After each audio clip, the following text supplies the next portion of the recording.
All right, good Saturday morning to everybody. We're back here with Sports Chat today. Me and John. John, what you been up to, man? Been a Man, while. it's been a minute, man. Had so many issues that prevented us from doing the show these last couple of weeks, but I'm Yeah, I'm well, you know, glad to be back. it's called life. People, you have to understand. Yeah, We yeah, we we we have we do have lives. yes, yes, we do, So we do. sometimes life gets in your way, hinders you from doing good things like this. But we're back today. Listen, so much has been happening just in the last 24 hours, right? Yes, yeah, yeah, Uh yeah. ESPN Man, fired 20 people. can you believe that? And I'm talking 20, I'm talking 10 to 15 big name folks too. Big, I huge mean, names, man. Uh, but and I guess though, I mean everybody has a budget, right? And so Yeah, when you got yeah. here's the problem: when you got top heavy, I mean, Hmm. because they just hired what's his name, Pat McAfee. Yeah, and they're paying Um, him, from what I understand, they're paying him as much as they're paying Stephen A. Smith. yeah, So well, and Stephen A. get about 10 million. I'm sure that's not going to sit well with him. So I mean, he get about 10 million. I don't know, man. It's just the world economy right now. Well, listen, I will say this though. I enjoyed Keyshawn, J. Will, and Max. They got canceled. Yeah. I mean, They got canceled. Max got the axe. Keyshawn got the axe, and Jay Will is in renegotiation because his contract is actually coming up. the two. I'll be honest with you. The two that I was most surprised, well, maybe three, but the two that I was most surprised by was Jeff Van Gundy Right, and Jalen Rule. and Jalen Rose. I couldn't believe those two got. I Yeah. mean, I couldn't believe they got rid of what's the name too though. Uh they got rid of Susie Colbert, Susie Culver. What's the guy on College Steve Game? Young, Steve Young. The and guy on Matt College Game. Hasselbeck. Yeah, but what about the guy on College Game Day? What's his Oh yeah, Dave Pollock. Pollock? Yeah, I was and surprised they at let that. what's the name go too? Todd McShay. No, not that. I didn't. Did they let Yeah, go? McShay was on the They list, let go. man. Wow. They let go McShay of is Todd on the McShay. list. Wow. Yeah, Wow.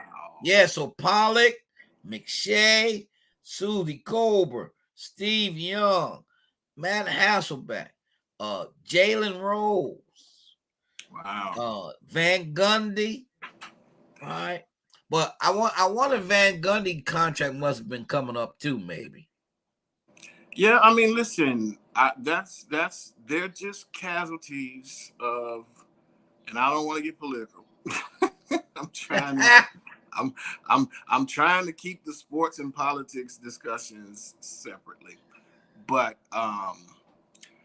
they're victims of American capitalism, and rather than the top of the top of the top take pay cuts and have fiscal responsibility in terms of salary constraints on the top end, they rather cut from the bottom because their bonuses, those executive bonuses are not going to change. Those executive level salaries are not going to change. They're going to make sure that the people at the top continue and so what do? You go and move towards the middle and the bottom, and that's unfortunately what happens. It happens in everyday society. So listen, I looked at Jalen Rose's net worth. I ain't about to cry no tears for Jalen Rose and all of these guys that's lost their jobs because they're in an income bracket that allows them to absorb this type of move a lot more and a lot better than people like us can. But it's unfortunate. That's just life in America, especially corporate Yeah, America. it's true. It's true. I mean, all companies have to do their fiscal planning, right? Yeah, and apparently nobody was really safe. I So doubt if they would have gotten. I think Stephen A. Smith, who has become the sort of de facto face of ESPN. ESPN. I'm sure he was as safe as you can get. I'm sure they weren't gonna let go of. I wonder how they gonna reshuffle their shows now, because a lot of their radio shows took hit. Cause what's his name got let go too. Um, Jason Fitz. Mm-hmm. So Well, so what's his really his happening? show, Maximum Morning Show. I'm quite sure McAfee's show is gonna be put in there somewhere. Yeah, what Um, I think what's really happening is the way cable TV works, particularly with channels like ESPN, is that they get paid based upon the subscriber count. right. Cable TV subscribers, they get a certain amount, and people are cutting the cord. They're finding ways to ditch their cable companies, Yeah. and when that happens, that's one less subscriber, which means, and so their bottom line has been affected by people's willingness to cut the cord. And so it's not necessarily that their shows are less popular, but their revenue stream has been disrupted by people who listen.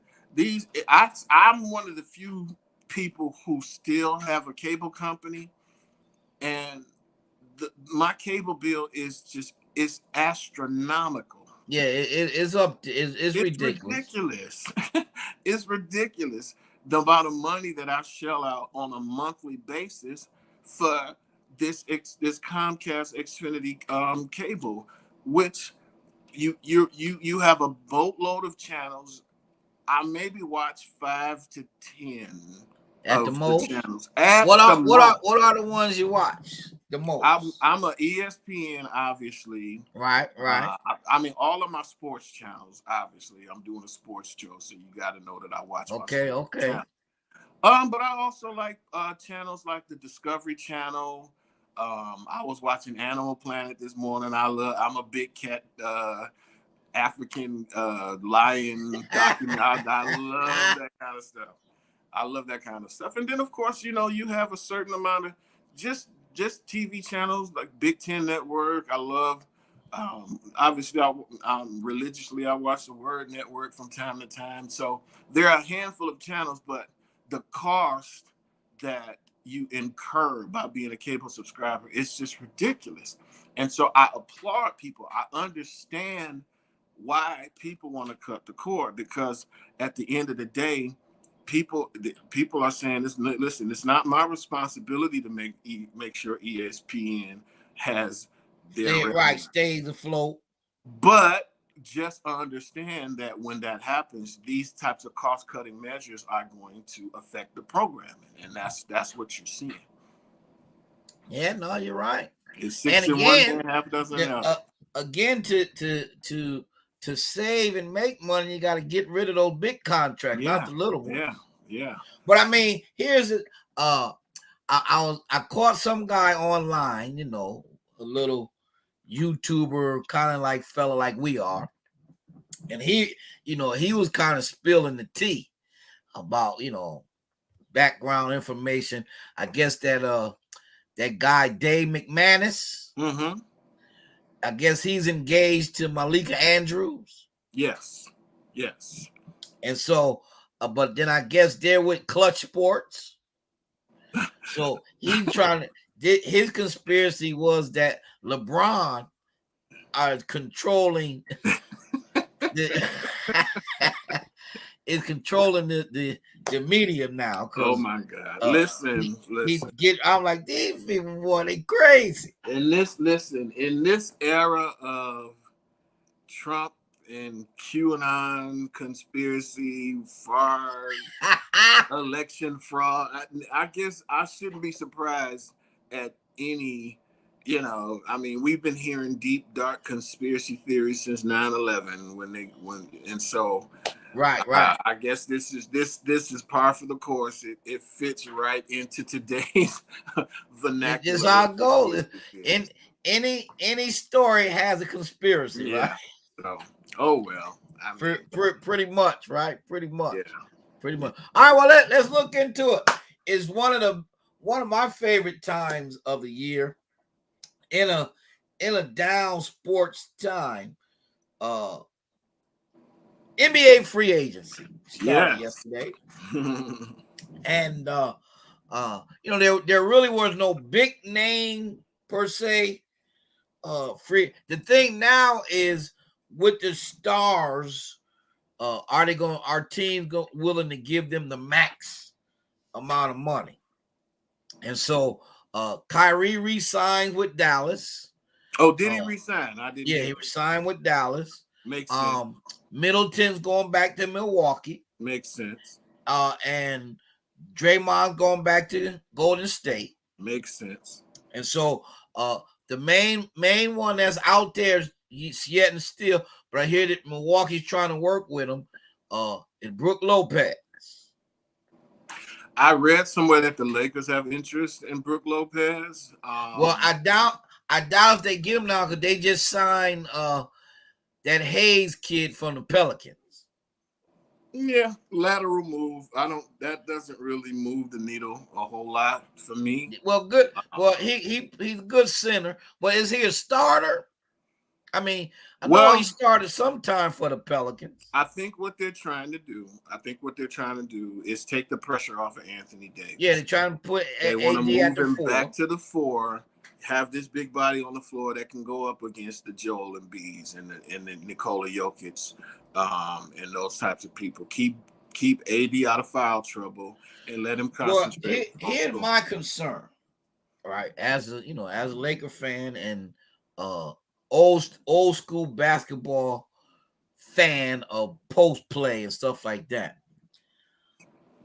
I don't want AD at the four because he not gonna go down low enough for me at the four. He gonna be float around too much uh on the arc area in now at the center. At the four, he gonna think he a shooter. Get down and listen.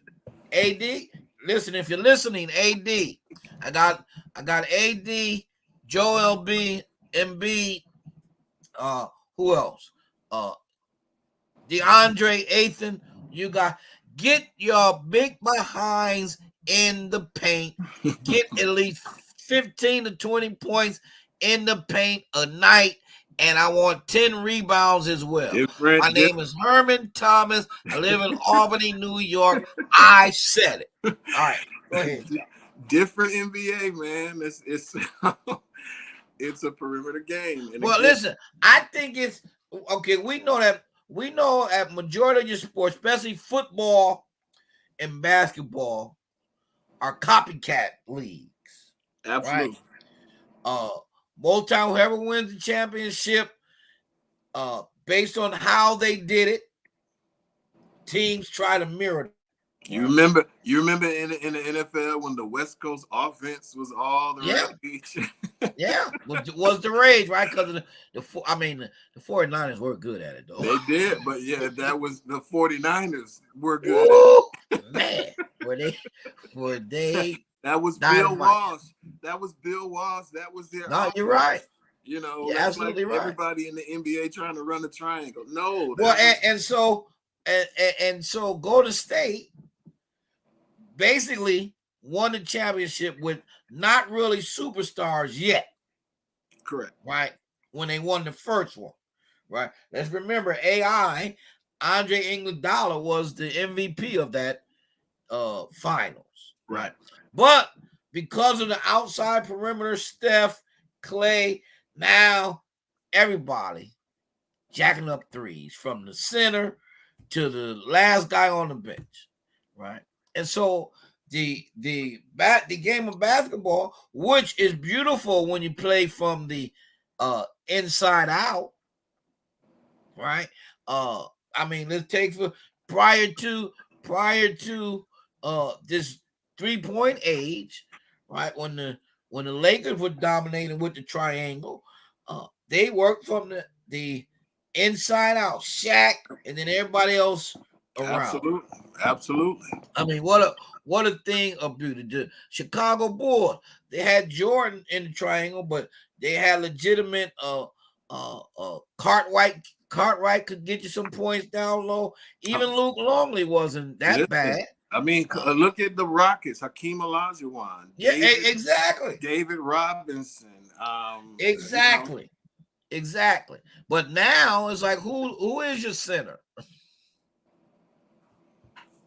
I mean, if you want to call Nikola Jokic has elements of that in his game, even though he is largely a perimeter player. Joel Embiid has elements of that. He can be dominant in the low post. But both of them can also fall in love with the perimeter shot, particularly Joel Embiid. Yeah, But more so, right? Well, Joker, I love Joker game though because he's not necessarily worried about scoring. And as you saw in the playoffs and in the finals, really, when Denver was beatable when Joker was getting his assists. Yeah, those are the games they were close to losing anyway. Because I mean, they only lost one game in the playoffs? Two. They lost 2 games this playoffs. Yeah, I mean, it was as dominant a playoff run as as you can imagine. And and even with that game 2 win with Miami, they never, in my opinion, they never really were serious. No. Because Denver, I mean, Murray missed the 3-pointer to tie it. Yeah. Right, and who knows what happens if it goes to overtime after Denver coming back. Right, but again. I love, I was watching. Have you seen the 30-30 with Bill Walton? I have not. No. Oh, well, especially when he was healthy, man. His game, he would be perfect for basketball nowadays because he rebounded, but he always got everybody else involved. But then he could take over at any point, right? And that's the key. Like Embiid, there's nobody in the league that could deal with you, man, down low. I'm sorry. No, then I mean, but this is the NBA today. Well, I guess I'm gonna have to step back some because I want to see some good post play. I don't want to see Victor 7'8" Wembanyama yakking up threes. But that's exactly what drew the attention of scouts from the NBA. The fact that this guy is 7'4" and I mean got guard handles and can shoot but he is prototypical for today's NBA and today's brand of basketball. You have Bol out there. He can do the same thing. Yeah, I saw Bol. He just got hurt. I was looking at some highlights of Bol. I mean, he's got those types of handles, that type. But he's just been injury. He's been injury prone. Even when he was in college, he was injured. I think Victor's a little more polished than Bol. And I think he'll do well. I don't think a player like Victor or Bol would do well in the NBA of old. But he's suited, too thin for one. Yeah, he's suited perfectly for today's NBA. You're probably right. Does that make me feel good that today's NBA allows for big men to play like they're point guards? It's the Curry effect, and we had a discussion about this. I think the last time we were on the air, and I don't blame anybody that's listening. It was your comment, not mine, people. It was yours. Let me clarify. I love Steph Curry. I think Steph Curry is he's close to making the Mount Rushmore in terms of basketball. I don't think he's there yet, but I think he's definitely. I mean, I don't really subscribe to the whole GOAT conversation, but just in terms of talent, I think he's a top 10 all-time player. And I don't blame. He is who he is. I do. He is not responsible for people trying to copy his style. That's not his fault. Right. So That's not let me his be fault. very clear when I say I Say do it not loud blame so they him. can hear you. But with the myriad of teams that are trying to copy that style and they're not equipped, it's one thing if you had the equipment, if you were equipped to play that way. Right. But he has a very unique and special skill that is in short supply. And we thought everybody was hailing what's the kid from Oklahoma that plays Trae Young. Trae Young. Oh, he's the next. He's nowhere near Steph Curry. Nowhere near. And neither is Dame. I know Dame like to act like he's the best long range shooter next to. No, he's not Steph. Not in that way. He's a great player. Don't get me wrong. Dame can, but he's not Steph Curry in the ability to shoot consistently like that. Curry is a threat to score the basketball the moment he steps across the half court line. You can't say that about anybody else. Can't say it. You know what I'm saying? And so this rush to copy has only cheapened the quality of the NBA because I literally watched a NBA playoff game. I'll never forget it. It was the Houston Rockets against the Golden State Warriors, and they went seven. Houston went 7 for 44. Yes, in the fourth quarter. And at one point, they missed 29 straight three-point shots. 29-3 straight. Well, and that's the thing. I'm glad you brought that up because, again, it's one thing to emulate if you have the people who can do it. Exactly. Right, but everybody, Klay Thompson and Steph Curry aren't walking out of everybody's locker room. If they were, everybody would have them. And I imagine myself being in the huddle of that Houston Rockets team, and like maybe after like your 15th straight miss or 10, maybe nothing in your brain said, maybe this ain't working. We probably need to try to do something. But no, they kept firing away and firing away. I'll never forget another time there was I can't remember the teams, but I believe it was Denver. I don't quote me, but they got the ball on a 4-1 break. Okay. Game on the line, and you got a 4-1 advantage, and every one of those players, including the guy with the ball, went to the court and stopped at the free throw at the 3-point line. On a 4-1 break. 4-1. How much time was on the clock? It was the clock was running out. It was make or miss, win or lose. And they wound up losing. Every one of them, but it was almost by instinct. It's like players are driven by an instinctive nature to just stop at the 3-point line.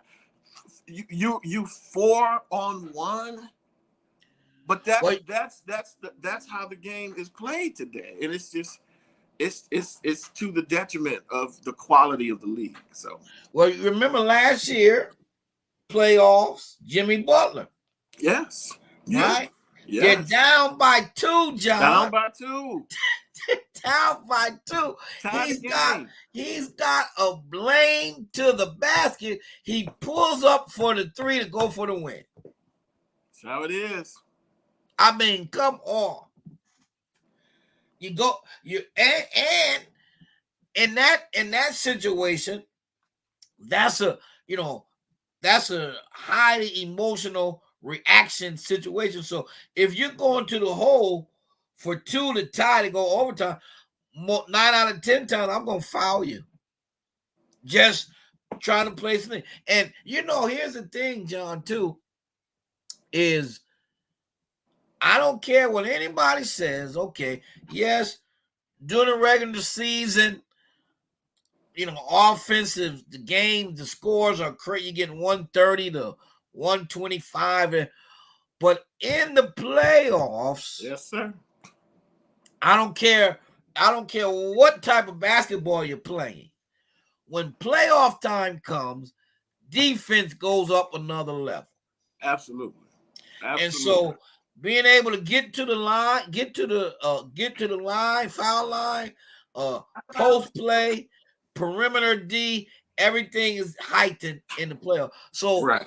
old school basketball is still necessary because the playoffs is another level. Even I think Denver, they won the championship, but their offensive production was down playoff wise Yeah. compared to regular season because of defense. Defensive intensity always rises in the playoffs. Yeah, That's always. but then it becomes much more necessary for your offensive efficiency. Okay. You know what I'm saying? Because we Yeah. know there's going to be a focus on the defensive end. That's why it becomes more important for you to take good shots and Right. not. You know what I'm saying? It's just I hate sounding like that. Get off my lawn, old school, because I really can appreciate a lot of the greatness of a lot of the new school players. I'm not Mr. Old School is the best, but Right. No, just I'm just talking about the game overall. the game of basketball is Correct. better when there are all elements of the game in place. When you've got good low post players, when you've got good mid range shooters, when you've got a guy that can distribute and dish and get the ball to open. That's when basketball is at its greatest. That's the beauty of the game. But this, I mean, every offense is just about the same. Guy brings the ball down.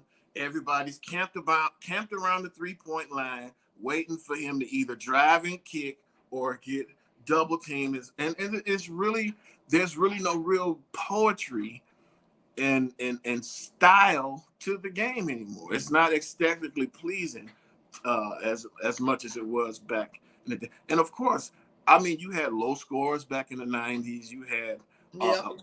but there were defensive battles. It was a strategy that was involved in playing basketball. I mean, it wasn't just the Jordan rules, but it was all kind of rules that were implemented to stop Right. people from Right. scoring, and then you had to solve it and figure it out. That's how you play the game.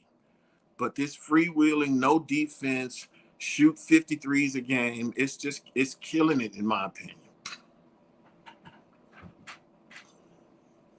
Well, So here, I saw a post, and it was dealing with as you know, uh, there was a perfect game pitched the other night, yes, I saw that.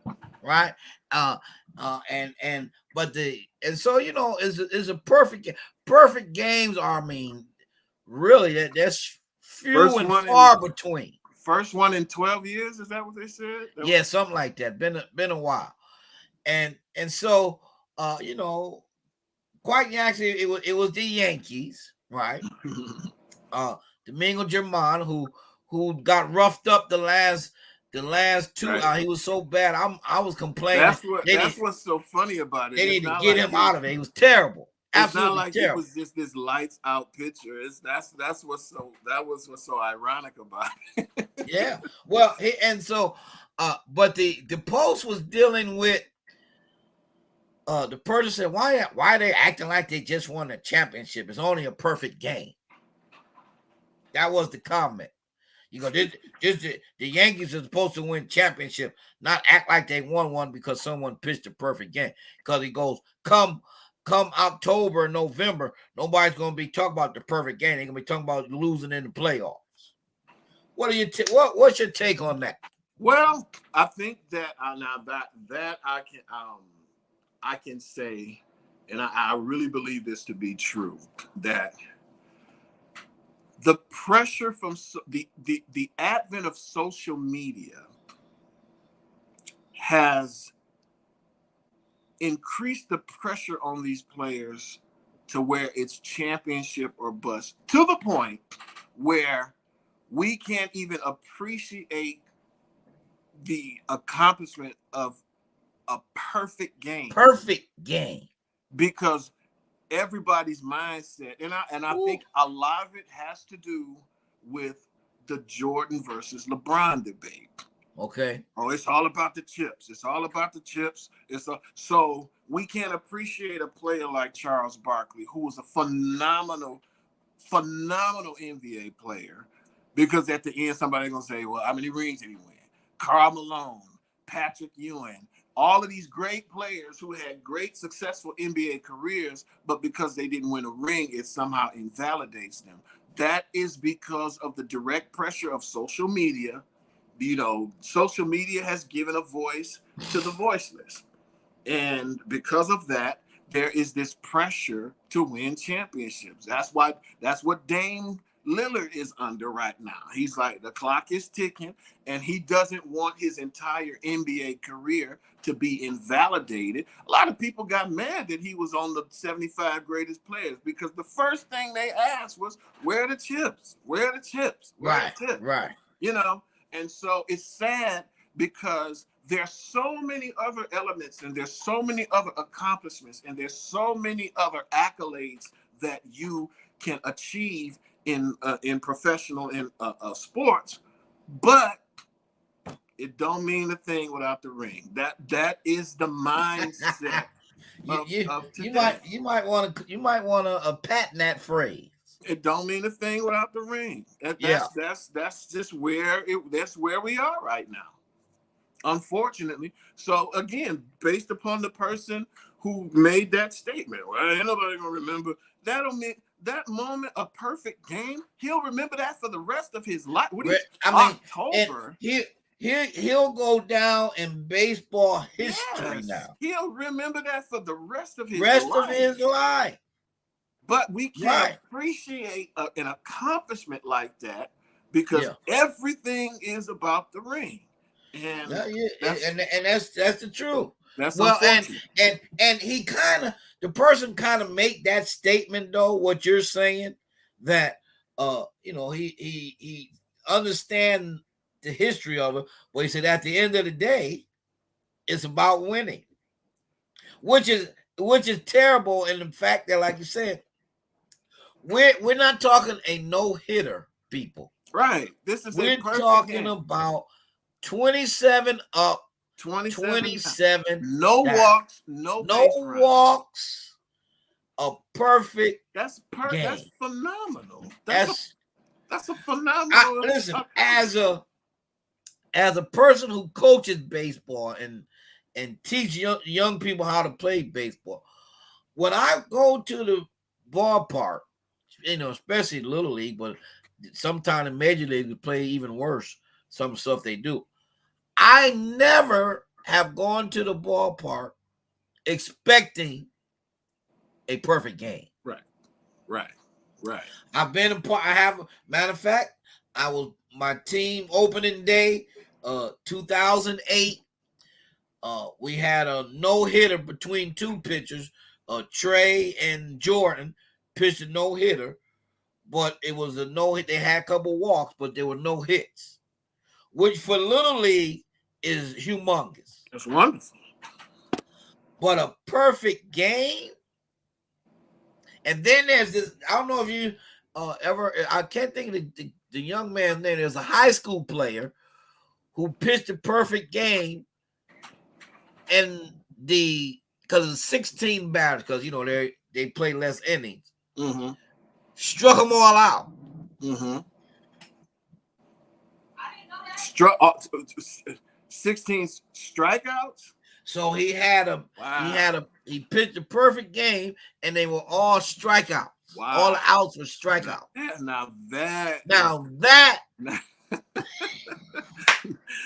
Now you probably won't ever see anything like that. You won't see that at all. Not in the major leagues anyway. But yeah, I believe much of it has to do with the LeBron Jordan debate. And here's why I say that. Jordan, for so many people, has achieved this godlike status. Great player. I'm not taking anything away from Michael Jordan. Great player. People in it. And so whatever it takes to keep him as the undisputed GOAT in people's mind, that's what they're going to do. So if we need to move the goalpost, if we need to create arguments out of thin air in order to make sure and he maintains his GOAT status, that's what we're going to do. Reason why I say that is this.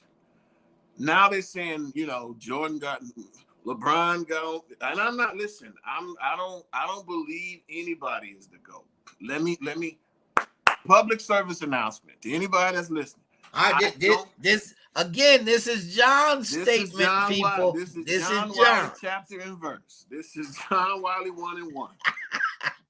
In my opinion, and this is just mine, there is no such thing as the greatest of all time. I think the most that you can say about any player is that they were the greatest of their time. Okay. I think that's the most that you can say about anybody. Because you don't. Well, and John, you know what I was thinking the other day, since you brought that up, because it's all about fandom too, right? Sure. The fans, right? So again, let you enjoy who you enjoy watching. Absolutely. Absolutely. If you feel that Ben Wallace should be in the Basketball Hall of Fame because you enjoyed watching him play, then that's you. Well, that's the thing. These arguments, which is why I don't understand why people get so worked up about them. Right. These arguments are purely subjective. Yeah. They're not provable. You can't prove who's the greatest because they didn't compete against and this is something that I heard Michael Jordan say himself. Like, listen, it's a stretch to call somebody the greatest of all. He said, I didn't play against Dr. J in his prime. I didn't play against these Jerry West, and so it's I think you have to judge people by the competition that they faced and the people that they were surrounded by in their era.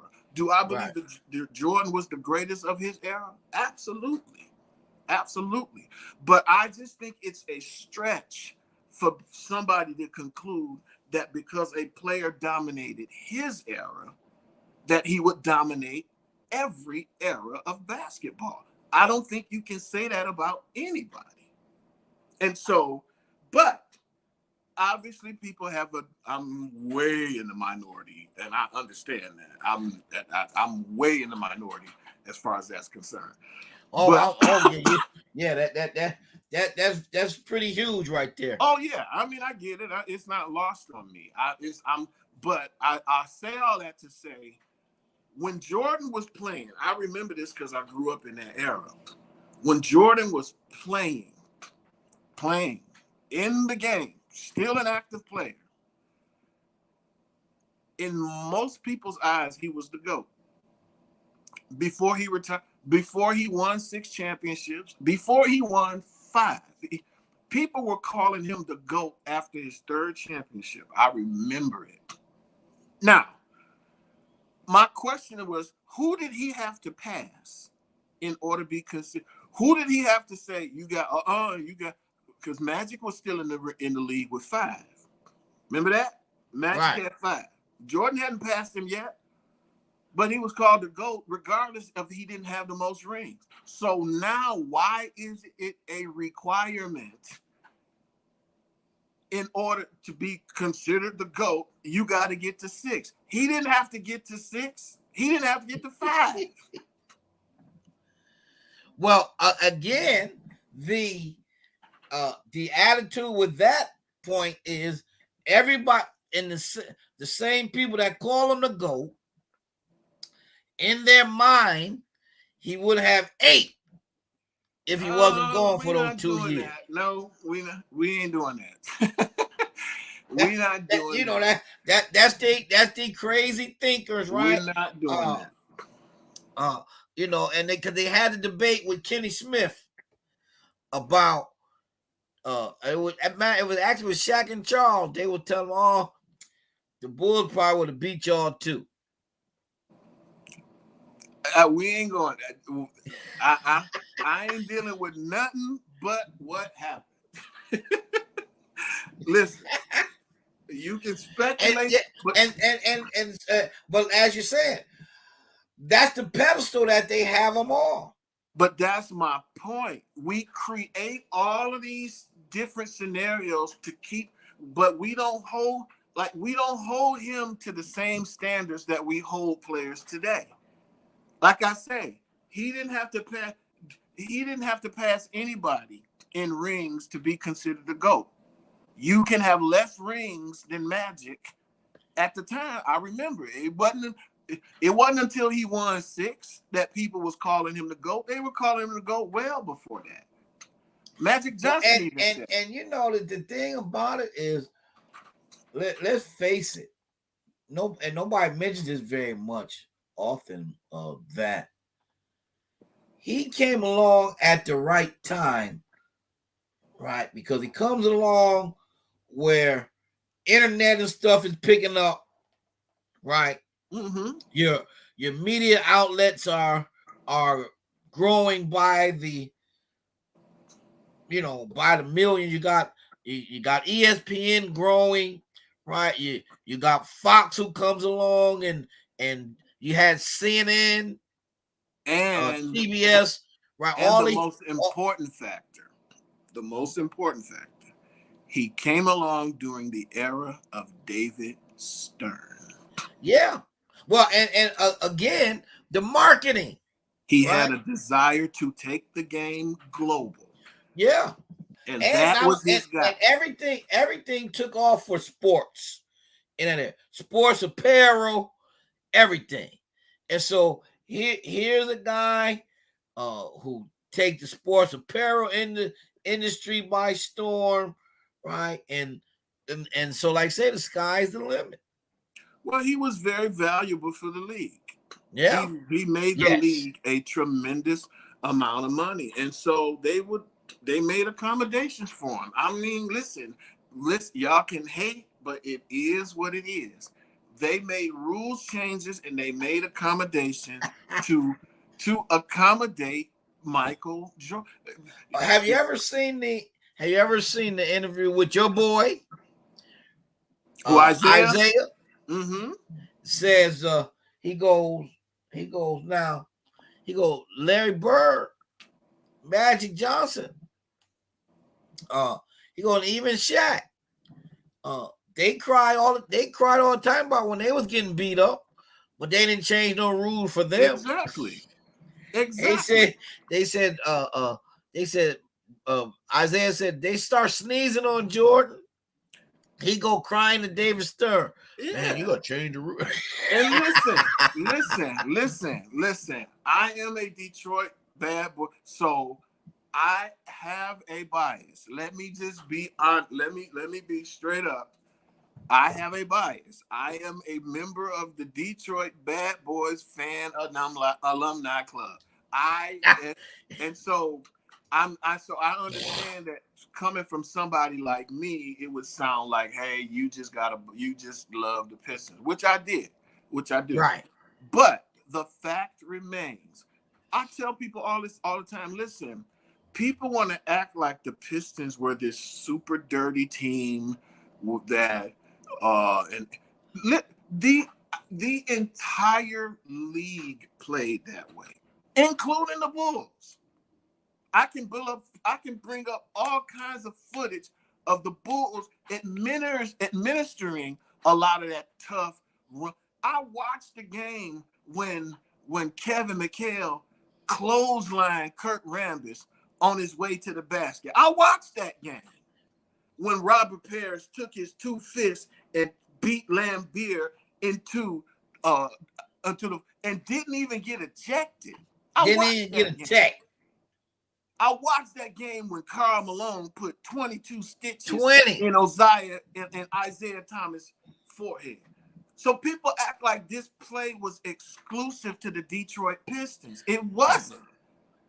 And I tell people But all the time, you're gonna have those that say that those actions were the reaction to how the Pistons played. no. It was a rough and tumble league. And my contention, and I will take this to my grave. No, that's what they deserved. No, I'm telling you, I will take this to my grave. The only reason, and I mean the only reason, I mean the only reason, hear me clearly.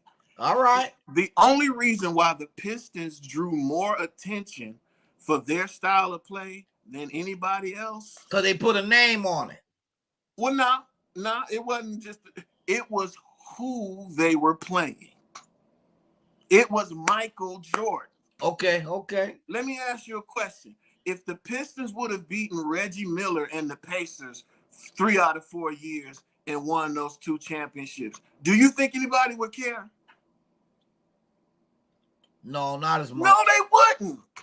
The only reason there was more interest in it is because of who they were beating. Yeah, and you're right, because same thing with Boston, right? It was Boston or either the Bulls that had the eye of everybody else. That's what I'm saying. The only reason they got the flack that they got is because they kept taking out Jordan. If they would have took out Charles Barkley in the 76ers or Reggie Miller in the Pacers in the same manner, nobody would even be talking about it. It was Jordan. That's true. It was Jordan. That's why it drew the attention that it drew, because it was Jordan. Yeah. Seriously. Prove me wrong. I challenge anybody. Prove me wrong. That's the reason why the Pistons got the flack that they got. Because this was the league's goose that laid the golden egg. He was the face of the league. Too, though, you have to admit the fact though that they kind of relished in that bad boy image themselves. Sure, they did. They turned it. They made the league a lot of money. You know, like 3 or 4 of the 5 highest rated NBA finals. Let's say this too. Now we involved the Detroit Pistons. I don't subscribe to I just can't do it, but I don't believe that basketball is scripted. No, right? I don't. But for the sake of making money and merchandising and marketing, everybody knows how to play that game very well. I'll say that. Of course. Business, Michael Jordan and the Bulls.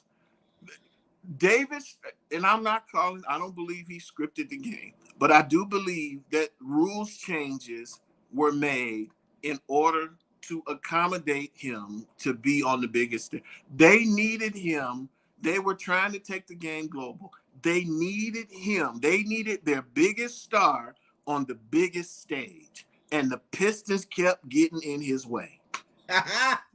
The Pistons kept crashing that party. Yeah, they were crashing the party. They kept crashing that party. And David Stern said, all right, we had enough of this. If you go look at that 1991 series where the Bulls swept the Pistons, look at the foul disparity between the Pistons and the Bulls. The Pistons were whistled for 4 times as many fouls in that series as the Bulls were. 4 times as many. Is that similar to the Denver-Miami disparity? No. Probably. But what I'm saying is that they neutralized the Pistons. They stopped them from being able to play the physical type of game. I always ask people, if they were so dirty, if the Pistons were so dirty, where were the fines and the suspensions? Where were they? Again, the league had a different image then, though. That's what I'm saying. So they played within the rules. They played within the confines of the rules for sure. Everything they did was within the rules. So what do? You change the rules. You may have a point there, You sir. changed the rules because they did what they did within the rules of the game They at the certainly time. were in the confines of the rule. Which is why they didn't get kicked out of games, which is why they No, didn't you're get right. suspended. Can you imagine Draymond, or even after that little era when Rashid comes in, right? They're villainized half the time really for nothing major, but because of who they are. They would be low on the totem pole in the Bad Boys era. That wouldn't the stuff that they did. It was football on the basketball Oh my court. gosh! Jokers out there tackling just each brutal. other. It was just football brutal on the court, and so I'm penalizing this one team, and I'm muddying the reputation of this one team only because they kept going up against Jordan. I'm telling you that, Herman, I will take it to my grave. The reason why the Pistons got so much flack for how they played, it's not that they played any differently than anybody else. They kept taking out Jordan, and the league was like, no, we done had enough of this. This is our guy. Remember, people out there, this was John's thought process. Yes, it is. I will stand by it. Call in and challenge me on it. Call in. I'm serious. I think it was again, if they had the same success against Reggie Miller or against Charles Barkley or whoever, nobody would bat an eye about it. The only reason why the Pistons got the attention that they got for playing the way they played is because they were up against Michael Jeffrey Jordan. That's the only reason why. So he was good for attention for them too then. Well, of course. I mean, the league, you got to remember, like 4 out of the I read it, 3 or 4 of 5 of the highest rated NBA Finals series, at least 2 of those involved the Detroit Pistons. Was that 88 and was the other? 88 was one of them, and I believe 90. But I'm saying, so let's not act like the Pistons weren't good for the league as well. Oh no, but the Pistons they had that 4-year window. They had an agenda they needed Jordan on the stage. It was Michael Jordan time. And you always have to consider, I don't care what anyone says, any company, any league, right? If you're a commissioner or you're a businessman and they say we need this city for our company to, get over to this city, are you going to choose Detroit or Chicago? Yeah, I mean, we get it. So they weren't about to allow this little team from Detroit to keep getting in the way of this man's coronation. They wanted to crown him as the king of the league, and they wasn't about to let this little team from Detroit keep stopping that. Well, and now here's the thing too, because I've always thought, and I still believe it today, this is Herman's mindset. I always thought that what's name was fixed. The lottery, the draft lottery, yeah. Especially when it came to Patrick Ewing, right? Going to the Knicks, that was a fix right there. Or the Orlando Magic 2 years in a row. And then Houston, right? How you gonna give Houston? They get Ralph Sampson and then Olajuwon. Come on. Or the Orlando Magic got Shaq. Oh, we won't even discuss that fix. And being the number 1 pick the following year. We won't even discuss and listen, John, that's even before Disney owned sports network. But oh yeah, we won't even get into that fix of trying And to make. I'll be honest with you, I don't have a problem with the concept of the draft lottery because it was put in place to prevent teams from tanking to get that number one pick. You know Right. how if in football, whoever has the worst record gets the number one pick. That's Right. how it is in football. Right. And basketball Well, said, no, we I don't got want I you got a great losing games question on for you. purpose. Huh? Great question for you. Okay. In dealing with, you know, the history of the country and of the world and slavery and everything, what's your take on a draft per se? I mean, because you and I, if we come out, if we go to school or we get a vocational certification, we can kind of We're free agents. go to where we want to work. We're free agents, right? We're free agents. Where these guys are drafted. Yeah, I wouldn't have a problem with abolishing the draft. The only reason why I think the draft remains intact and remains sort of important is to prevent the great teams from stacking up all the great players. Okay. Now that can happen, but then you have your you still have your collective bargaining agreement. Yeah, I mean, you at least want to give chance. You want to at least try to spread the wealth. In terms of, because imagine if Victor Wembanyama was a free agent and he could decide, I'm gonna go to Denver or I'm gonna go to, you know what I'm saying? Right. That wouldn't be good for the parity of the league. And so I get it does seem a bit draconian, and a bit, you know, I don't want to call it slavery, but like the Army Navy sort of draft where you have no choice. It does.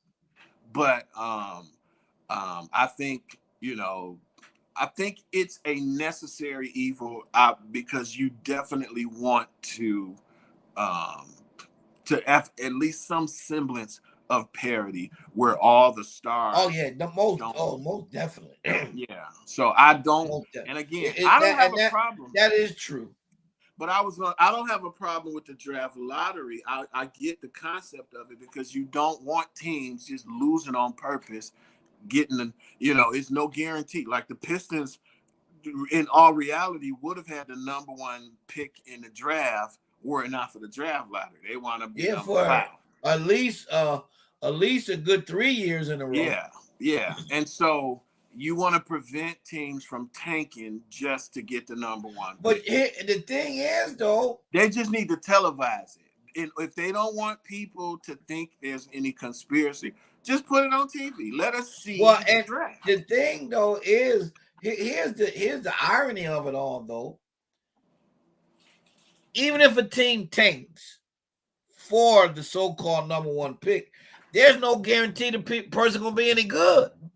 No, I get that. I mean, it's a good chance, but if you suppose you're in a draft when LeBron James is on the board, right, or one of those, which is once every 15 to 20 years, one of those can't miss, once in a generation players is on the board.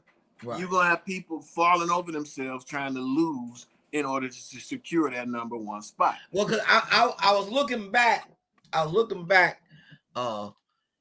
in the 80s or the 70s, really, when the Lakers were a playoff team, but they weren't championship.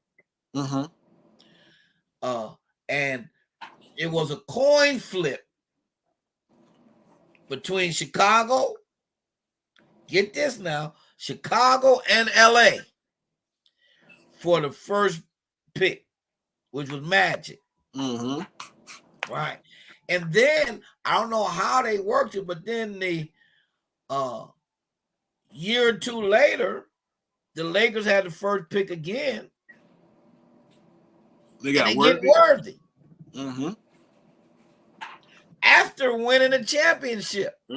How or what It had to be some type of trade or something. Well, I'm you gonna just look had that to. up too. You needed to put the draft lottery in place. I get it. Yeah, I just because want them to again, celebrate. how does the championship team get the best college player at that time? Right. That's the problem, and that's why they needed to make sure that there's protections in place to I keep people from personally, tanking. and we've got to go, but I personally feel, number one, that the league is watered down with too many teams. Number one, I agree. And so your talent alone is dispersed because of the too many teams. And guess Right? what? Let me say this real quick before you go on. That's what happened in the 90s when Jordan dominated. He dominated an expansion. Oh no, yeah, true. That's true too. Very true. I mean, because again, as I said, in the 80s, the champions was able to get their hands on the best college player. Mm-hmm. Right. Let's say this. At the Boston, the Boston Celtics had the draft rights to Lynn Bias, who everybody was making him better than Jordan. So can you imagine if Bias on that team, on Celtics, on that team? Now, listen, folks, and we gotta go, but I have to say, you talking about somebody hot and mad on that draft day, sick to their stomach, to see Red Auerbach lighting that cigar, smiling, because he know he had just pulled off another 2 or 3 championships. And wasn't they coming off a championship that year in '86? Was it? Yeah, they won the championship. They beat the Rockets that year. I remember. Yeah. Yes, sir. And you get Lynn Bias.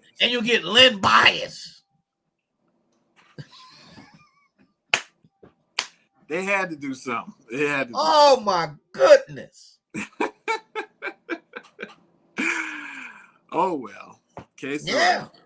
But it is what it is. It is. And so this is, and people, this is great things about, because all sports we could come up with conspiracy after another. Yeah. But at the end of the day, as my name person says, you have to play the games. Right. With that said, John, it's been a pleasure again, as always. All right. Good looking out for all those that came in and viewed with us.